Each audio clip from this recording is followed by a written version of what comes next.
बचपन यानी उनसे प्यार और मेरे से जरा सा भी पिताजी ने मौसी को डपटा नहीं और कहानी की नहीं बैठने दी, मौन रहे। तो माँ मैं तो अब अंदर से बिल्कुल मेरे को गुस्सा भी आ रहा, रोष भी आ रहा, और मैं क्या करूं, किसकी शरण जाऊं। अब 5 वर्ष का बच्चा, अब माता उसे उपदेश दे रही है 5 वर्ष के अपने बेटे को कि बेटे एक भगवान ही ऐसे हैं जो राजा ही नहीं इतना ऊंचा पद दे देंगे जो संसार में किसी के पास नहीं। अगर जाना है तो भगवान की शरण में जा, और तेरे को सब कुछ प्राप्त होगा जो तू चाहता है, उससे भी बढ़ चढ़ करके। कि माता मेरे को तो पता नहीं कहां जाऊं मैं, कि बेटा वे सर्वव्यापक है, परंतु उनको उनका मार्ग बताने वाले भी मिल जाते अगर किसी को सच्ची लगन हो। कि माता कहाँ मिलेंगे, जब तुम उनके नाम पे जाओगे तो मिल ही जाएंगे। जाना है तो उस परम पिता परमात्मा की शरण में जा बेटा।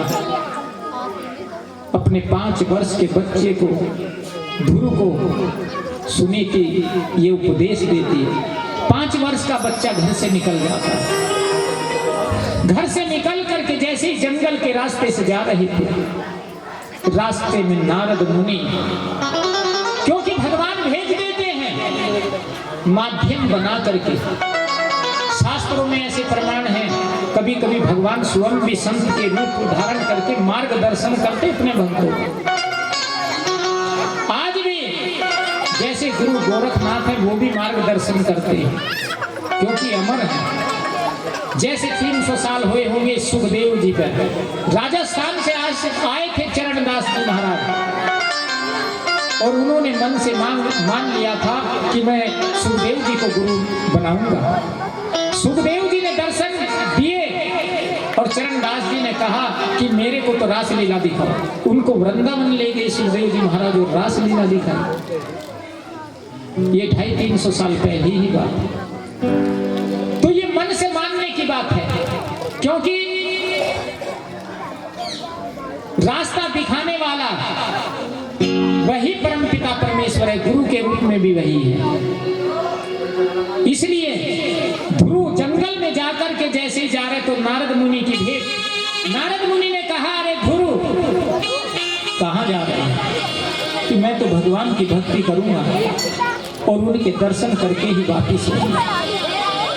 कि अरे 5 साल की उम्र है, ये तो खेलने खाने की लाड प्यार की उम्र है। माता पिता का लाड प्यार चाहिए इस उम्र, और खेलना और खाना बस, और क्या है। तुम इस उम्र में जंगल में जा रहे हो, ये अच्छा नहीं, अब भी वापिस जाओ। कि नहीं, मेरे पिताजी ने और मेरी मौसी ने इस तरीके से मेरा अपमान किया, वो बातें बताई कि कोई बात नहीं, आप बच्चे हैं, गिल्ला नहीं करना चाहिए। गिल्ला शिकवा अपने माता यानी पिता और मौसी को मत करो, आप महल में चलो। कि मैं नहीं जाऊंगा। जब उसका हट देख करके नारद मुनि ने उस ध्रुव बच्चे को विष्णु भगवान का यही मंत्र ओम नमो भगवते वासुदेवाय कि इसका जप कर और विष्णु भगवान का ध्यान कर। वो 5 वर्ष का बच्चा ओम नमो भगवते वासुदेवाय मंत्र का जाप करने लगा। पहले महीने में वो फल तोड़ करके खा लेता था, दूसरे महीने में टूटे हुए फल भी छोड़ दिए जो झड़ जाते थे अपने आप पक कर, उनको खाने लगा। तीसरे महीने में वो फल भी छोड़ दिए, केवल पत्ते, सूखे पत्ते खाने लगा। चौथे महीने में वो सूखे पत्ते भी छोड़ दिए, केवल जल पी करके रहने लगा। 5वें महीने में जल भी छोड़ दिया, केवल वायु के द्वारा केवल हवा सांस लेने लगा। छठे महीने में सांस लेना बंद कर दिया, यानी वो मौन हो गया और सांस जू का तो रोक लिया। जब सांस रोक लिया तो हवा वायु रुक गई, पूरे संसार में त्राहिमाम हो गया। भगवान की शरण में देवता गए कि प्रभु क्या हुआ कि ध्रुव ने अपनी सांसें रोक ली है, इसलिए अब मुझे चल करके उसको दर्शन देना।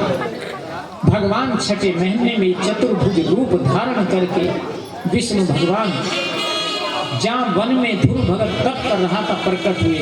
बोलो चतुर्भुज भगवान की, बोलो ध्रुव भगत की जय हो। यानी छठे महीने में दर्शन पाया और उसको आशीर्वाद दिया भगवान ने। आज भी ध्रुव यानी अलग ही उसका स्थान है। उसकी 7 सप्त ऋषि परिक्रमा करते उस ध्रुव लोक की, जो पद भगवान विष्णु ने ध्रुव को दिया। और 36,000 वर्ष ध्रुव ने यानी राज किया था। कितने साल? 36,000 वर्ष ध्रुव ने राज किया। और जैसे ही तप करके गया, राजा ने स्वागत किया। स्वागत करके बैंड बाजों के साथ नगर में प्रवेश किया और उसको राजपाट दे दिया। उत्तम को यक्षों ने मारा। अपनी मौसी का स्वागत किया ध्रुव ने कि माता अगर तू मेरे को तान्ना ना देती तो मैं आज इस पद पर नहीं होता, क्योंकि मैं तप करने थोड़ा ही जाता। इसलिए सर्वप्रथम मैं तेरे को प्रणाम करता हूँ, क्योंकि तूने मेरे को यहाँ तक पहुँचाया है। अगर तू मेरे को वास्तव में उस दिन ये शब्द ना बोले तो मैं नहीं भगवान की शरण जाता, तो मैं तेरे को प्रणाम करता हूँ। तब बाद में अपनी माता सुनीति को प्रणाम किया था। इसलिए इससे ये शिक्षा मिलती है, कभी भी हमको कहीं किसी के द्वारा कटाक्ष हो, अपमान हो, तो उस झूठ को पी जाओ और भगवान के नाम के सिमरन में लग जाओ, तो अवश्य उस अपमान का बदला वो लेते हैं। देर है अंधेर नहीं उसके दर पर। बोलो भगवत भगवान की जय। यानी किसी ना किसी की प्रेरणा से कोई काम होता है। यहाँ नारद जी ने प्रेरणा दी, तो अब जैसे कल कहा था, इस महामंत्र का ओम नमो भगवते वासुदेवाय का जाप करना, तो कितनों ने किया? हाथ खड़ा करो भाई, आज तो संख्या बढ़ गई, ये तो अच्छी बात है। हथेली बजा दो एक बार।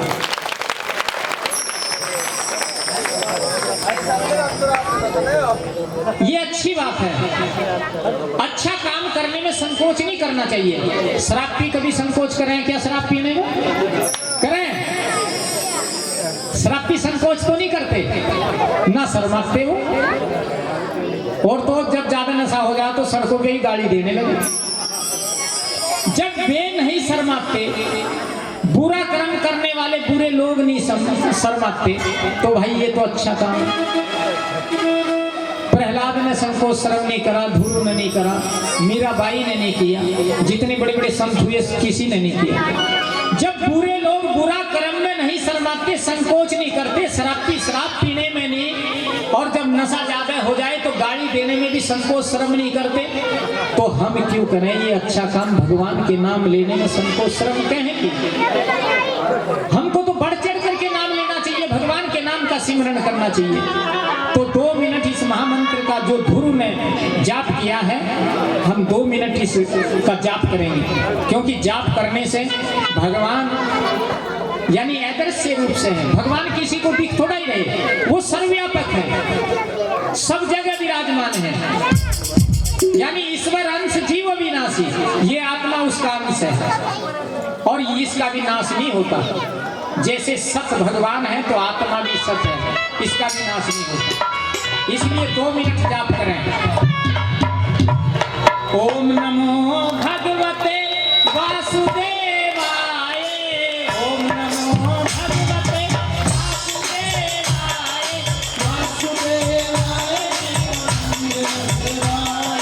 वासुदेवाय वासुदेवाय, ओम नमो भगवते वासुदेवाय, ओम नमो भगवते वासुदेवाय, वासुदेवाय।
केवल 6 महीने में भगवान विष्णु के दर्शन किए और वर प्राप्त किए।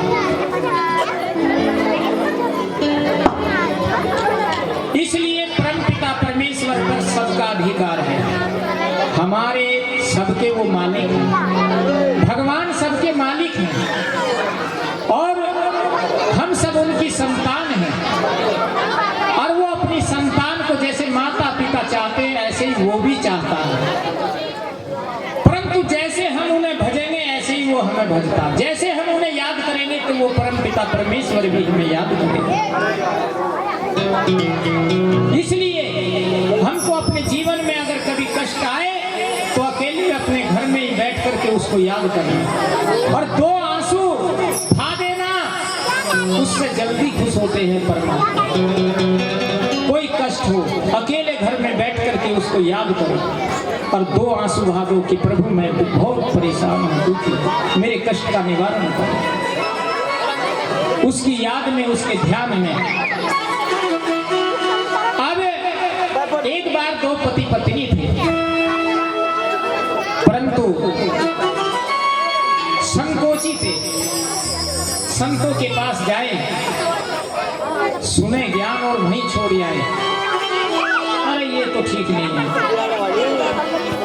उपदेश सत्संग में जाए, ये भी ठीक नहीं है, यानी कमी निकालते रहे। किसे गुरु बनाए? कोई बनाने लायक ही नहीं। बहुत संतों के पास घूम ले, परंतु वो भी गुरु बनाने लायक। एक मुजफ्फरनगर के आए थे, मैं यानी सैकड़ों के पास घूम लिया, कोई ठीक ठाक मिल ही नहीं रहा।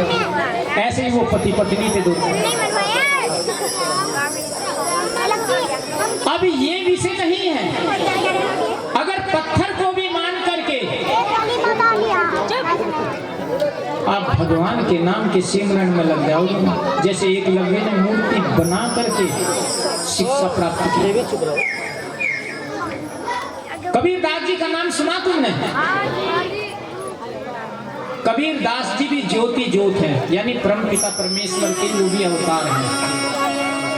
उनका भी जन्म नहीं है, जैसे कृष्ण भगवान और राम का भी जन्म नहीं, प्रकट हुए। वो रामायण में है ना, भय प्रकट कृपाला दीन दयाला कौशल्या हितकारी, यानी भगवान प्रकट हुए हैं, जन्म नहीं है। पहले अपना स्वरूप दिखाया, फिर बाल रूप में वो प्रकट हुए। ऐसे ही कबीरदास जी काशी में रामानंद जी महाराज रहते थे। अब रामानंद जी महाराज भगवान राम के नाम का सिमरन करते थे। कबीर के मन में आया कि मैं भी रामानंद जी को गुरु बनाऊं। रामानंद जी ने उनको ठुकरा दिया कि हम नहीं आपको, क्योंकि उनका लालन पालन एक जुल्हे ने किया था, नीरू। तो वो एक दिन बच्चा बनकर के 4 बजे वो काशी घाट पर, काशी जी में स्नान करने जाते थे, वो बच्चा बने और सीढ़ियों पर लेट गए। अब जैसे रामानंद की ठोकर लगी तो वो बच्चा रोया, अरे उठ, कौन है? राम राम को, राम राम को। बस तभी से उसने राम नाम की रट लगा दी और रामानंद को गुरु बना लिया। रामानंद ने उसको शिष्य स्वीकार नहीं किया था, परंतु मान करके कबीर ने सिमरन शुरू कर दिया और उनकी विद्वता फैलने लगी। उन्होंने पूछा तुम्हारे गुरु कौन है? कि रामानंद जी। उन्होंने कहा मैंने तो तुम्हें कभी गुरु नहीं बनाया, कि तुम ऐसे ऐसे स्नान करने जा रहे थे तो सीढ़ियों पे जो बच्चा था वो मैं ही तो था,